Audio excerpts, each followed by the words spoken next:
यस्य स्मृत्याच नामोक्त्या तपः पूजा क्रियादिषु न्यूनं संपूर्णतां याति सद्यो वंदे तमच्युतम.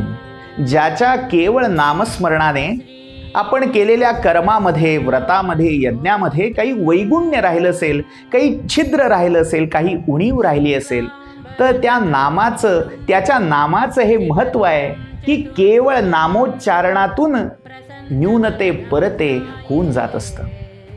तर असं एक नव्हे तर सहस्र भगवंताची नावं आपल्याला वेदव्यासाने उपलब्ध करून दिली, ती महाभारताच्या अनुशासन पर्वामध्ये.